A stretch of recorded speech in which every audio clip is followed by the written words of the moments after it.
आज हम पहले कर रहे थे differential equation first order and first degree के बारे में चर्चा कर रहे हैं, यानी प्रथम घात के अवकलन और प्रथम कोटि के अवकलनों को सरल कर रहे थे। तो उसके लिए हमने विधि अपनाई थी चरों का पृथक्करण, उसका एक भाग कर लिया था। आज हम दूसरे भाग की चर्चा करते हैं कि जब सेपरेशन ऑफ वेरिएबल्स नहीं किया जा सकता किसी समीकरण में तो हम उसको सोल्व कैसे करेंगे सेपरेशन ऑफ वेरिएबल्स मेथड को यूज करके। तो यहाँ पे सपोज अपने पास एक सवाल दे रखा है x प्लस वाई का whole square D by D x बराबर ए स्क्वायर। तो अब इसमें क्या होगा, x प्लस वाई का होल स्क्वायर दिया हुआ है तो हमें देखो जब इसका फॉर्मूला अपन खोलेंगे तो x square plus 2xy plus y square आएगा, यानी कि 2xy यानी x और y का मल्टीपल का एक टर्म आ गई, पद आ गया। तो हम इसमें सेपरेशन ऑफ वेरिएबल्स नहीं कर सकते। तो अब इसके लिए क्या करेंगे, तो इसके लिए हम करेंगे कि इन दोनों वेरिएबल x और प्लस वाई दे रखा है टर्म, तो हम किसी एक अन्य वेरिएबल सिंगल वेरिएबल्स में इसको वैल्यू को कंप्लीट कंपोजिट करते हैं, इसको दोनों को अलग वैल्यू रखते हैं इनकी। तो यहाँ पे देखो इसको किस प्रकार करेंगे, तो दिया है x प्लस वाई का whole square D by D x बराबर ए स्क्वायर। तो ये अपने पास समीकरण एक माना x प्लस वाई बराबर v इक्वेशन 2। तो समीकरण 2 का x के सापेक्ष अवकलन करते हैं।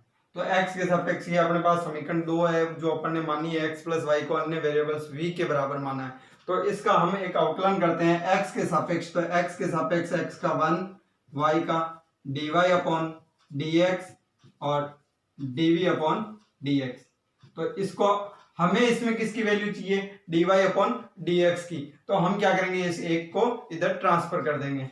तो क्या आ जाएगा, dy upon dx equal to dv upon dx minus 1।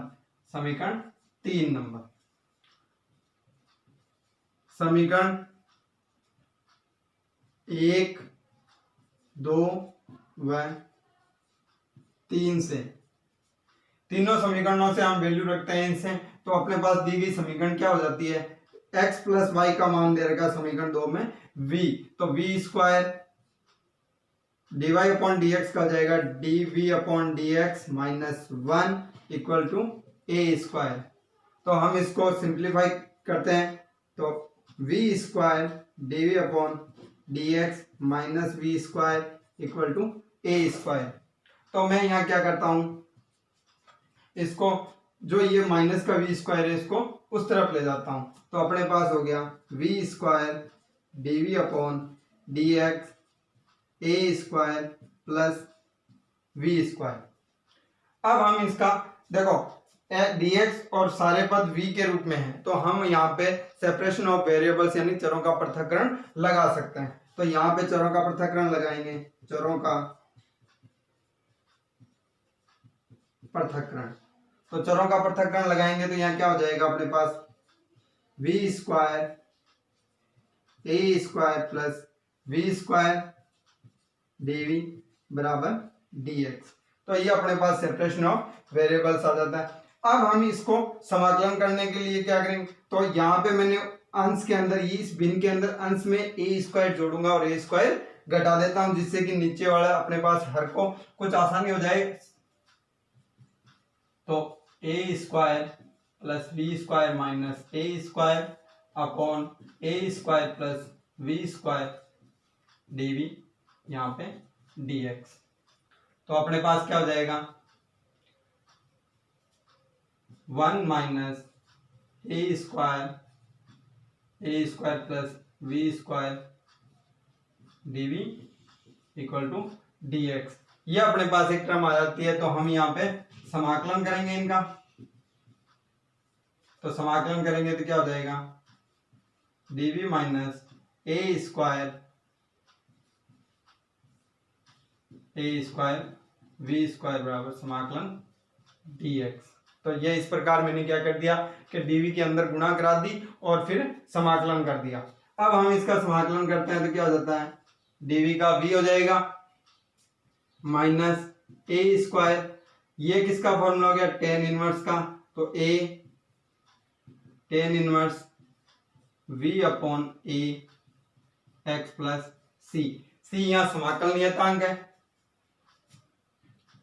यहां अपने पास a से ए स्क्वायर में से एक कट गया, तो अपने पास अब v की मैं वैल्यू रखता हूं, यहाँ v की वैल्यू है x plus Y minus A tan inverse x plus Y upon A equal to X plus C.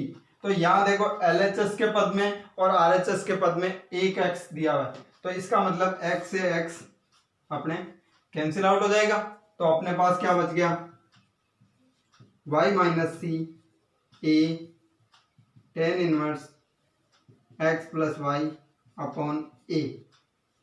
तो हम इसको वापस और सिंप्लीफाई करते हैं तो अपने पास रह जाएगा x प्लस वाई ए टेन वाई माइनस सी अपॉन ए, जो कि अपने समीकरण का अभिष्ट हल है। तो यानी कि हमने क्या किया कि अपने को x plus y whole square d y upon d x बराबर 1 दिया हुआ था, जिसमें अपने को लग रहा था कि x और y में सेपरेशन ऑफ वेरिएबल्स नहीं कर सकते, लेकिन फिर हम क्या करेंगे, तो सेपरेशन ऑफ वेरिएबल्स के लिए हमें x प्लस वाई को v मानते हुए हम इसको करते हैं कि x प्लस वाई बराबर v होता है, तो उसका x के सापेक्ष अंश अवकलन करते हैं।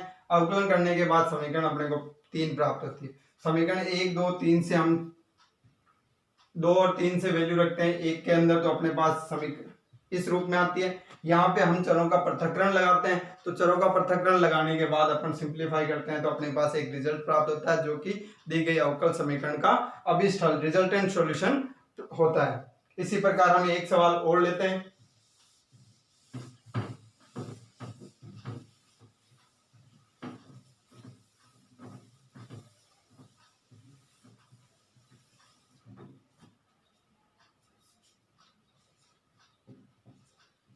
x plus y 1 plus d y d x. अब अपने को इस प्रकार का एक सवाल दिया गया है कि e की power x plus Y equal to 1 plus d y upon d x. तो अब हमें बताया कि यहाँ पर भी सेपरेशन ऑफ वेरिएबल्स नहीं कर सकते, क्योंकि e का फॉर्मूला जब हम खोलेंगे तो x और y के पद कंबाइंड रूप से आएंगे, जिनमें अपन सेपरेशन ऑफ वेरिएबल्स नहीं कर सकते। तो हम क्या करेंगे, x और y को कंबाइंड रूप में किसी अन्य वेरिएबल्स के बराबर मानेंगे। तो यहां पर भी दिया है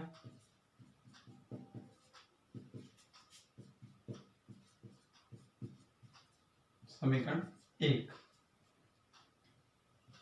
माना x प्लस वाई v। समीकरण 2, समीकरण 2 का x के सापेक्ष अवकलन, x के सापेक्ष अवकलन करेंगे तो वही टर्म आएगी 1 d y upon d x equal to d v upon d x. इसको सिंप्लीफाई करते हैं तो d y upon d x d v upon d x minus 1, equation 3। अब समीकरण 1 2 तथा 3 से, अब समीकरण 2 और 3 से हम मान समीकरण 1 में रखते हैं, तो यहां पे क्या हो जाएगा, e की power v 1 plus d v upon d x minus 1। तो 1 से 1 कैंसिल आउट हो गया, अपने पास क्या बच गया, डी वी अपॉन e की power v d v upon d x. तो हम यहाँ पे चरों का पृथक्करण कर सकते हैं।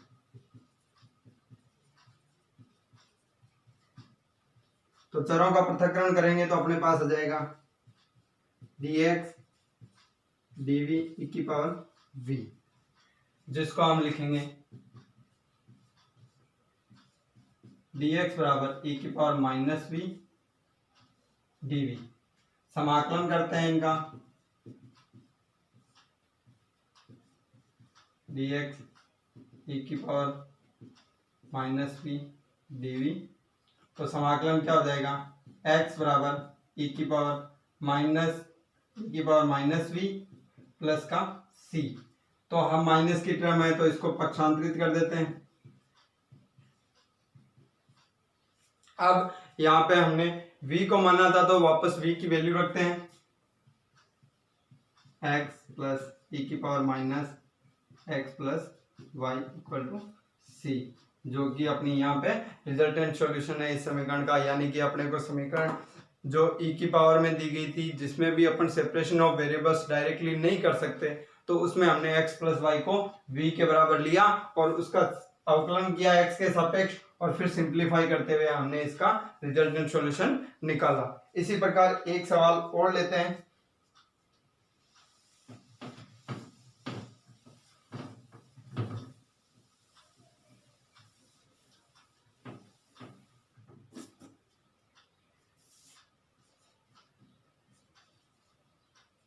cos x plus y divide by dx।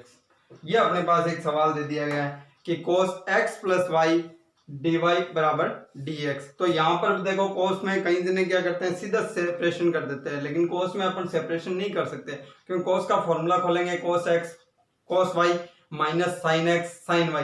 तो यानी कि x और y की टर्म गुणा के अंदर कंपाउंड में रहती है, तो इसका मतलब हम इसका सेपरेशन ऑफ वेरिएबल्स डायरेक्टली नहीं कर सकते। तो हम यहाँ क्या करेंगे, उसी प्रकार x प्लस वाई को भी किसी अन्य वेरिएबल v के बराबर मानेंगे और फिर सेपरेशन ऑफ वेरिएबल लगाएंगे। तो यहाँ पर अपने पास दिया है cos x plus y divide by dx 1। तो ये अपने पास समीकरण 1 हो गई। माना x प्लस वाई v समीकरण 2। समीकरण 2 का x के सापेक्ष अवकलन, तो क्या हो जाएगा 1 प्लस dy बाई dx। तो यहां से इसको सिंप्लीफाई करते हैं तो dy अपॉन dx बराबर dv अपॉन dx माइनस 1। तो यह अपने पास समीकरण 3 आ गई। तो हमने क्या किया कि सबसे पहले x प्लस वाई को v के बराबर में लिया और फिर समीकरण 2 का हमने x के सापेक्ष अवकलन कर दिया। तो अपने पास dy अपॉन dx बराबर dv अपॉन dx माइनस 1 यह आ गया। तो यहाँ पे समीकरण 1, 2 व 3 से, समीकरण 1, 2, 3 से 2 और 3 से वैल्यू हम समीकरण 1 में रखते हैं। तो अपने पास क्या हो जाएगा cos v dy upon dx minus 1 equal to 1। तो हम इसको अब सिंप्लीफाई करते हैं तो क्या हो जाएगा cos v dv upon dx minus cos v equal to 1। तो हम इसको और करते हैं तो cos v dv upon dx equal to 1 plus cos v। तो अब हम इसमें चरों का पृथक्करण कर सकते हैं। तो चरों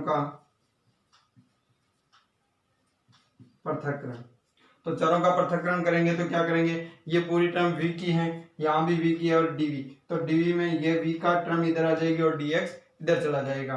तो अपने पास हो गया cos v upon 1 plus cos v dv बराबर dx।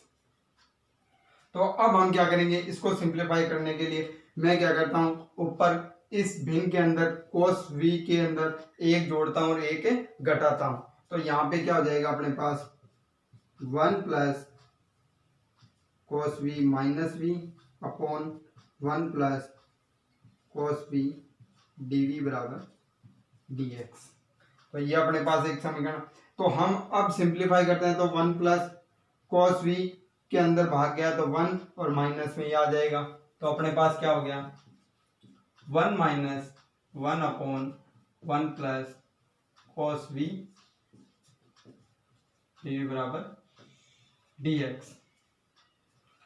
इसको और सिंप्लीफाई करते हैं तो dv माइनस ये क्या हो जाएगा 1/2 cos square v/2 dv dx। ये अपने पास फॉर्मूला होता है, मैं यहाँ लिख देता हूँ, क्योंकि 1 प्लस cos 2 थीटा बराबर होता है 2 cos स्क्वायर थीटा। ये अपने पास फॉर्मूला होता है। तो अपने पास क्या हो जाएगा,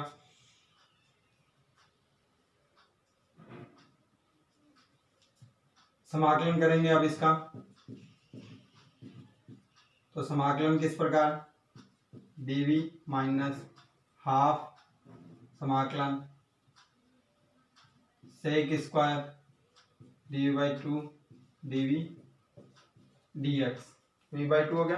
तो हमें पता है अब क्या हो जाएगा, सिंपली dv का v माइनस 1/2 सेक स्क्वायर का क्या होता है 10x, सेक स्क्वायर x का समाकलन होता है 10x। तो यहाँ पर क्या हो जाएगा 10 v/2 और जो गुणांक होता है वो बट्टे में आता है, हमें पता है समाकलन में। तो यहाँ पे और x प्लस c यहाँ समाकल नियतांक आ गया अपने पास। तो यहाँ देखो हाफ से हाफ कट गया तो हमारे पास हो गया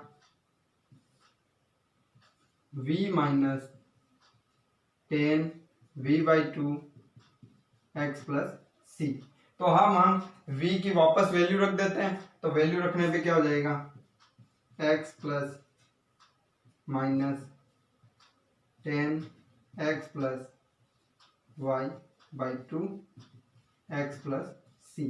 तो यहाँ देखो LHS और RHS में फिर वापस x है, तो ये x क्या हो जाएगा कैंसिल आउट। तो यहाँ पे अपने पास क्या हो जाएगा y minus c equal to 10 x plus y/2। तो ये अपने पास एक इसका रिजल्टेंट सॉल्यूशन आ जाएगा, यानी कि अपने पास जब cos x plus y dy equal to dx दे रखा है, तो यहाँ पे cos x का अपन डायरेक्टली सेपरेशन ऑफ वेरिएबल्स नहीं कर सकते। तो हम क्या करते हैं x प्लस वाई को v अन्य कोई वेरिएबल्स में मानते हैं और फिर उसका x के सापेक्ष अवकलन करते हैं, और x के सापेक्ष अवकलन करने के बाद समीकरण 3 प्राप्त होती है। और समीकरण 1, 2 और 3 से अपन समीकरण प्राप्त करते हैं जिसका अपन सेपरेशन ऑफ वेरिएबल्स यानी कि चरों का पृथक्करण कर देते हैं। चरों का पृथक्करण करने के बाद इसका समाकलन करते हैं और समाकलन करने के बाद इसका एक अपने को रिजल्टेंट सॉल्यूशन प्राप्त होता है। तो ये इस प्रकार से इसका एक रिजल्टेंट सॉल्यूशन प्राप्त होता है। नेक्स्ट चरों के पृथक्करण के कुछ सवाल अपन नेक्स्ट वीडियो में करते हैं।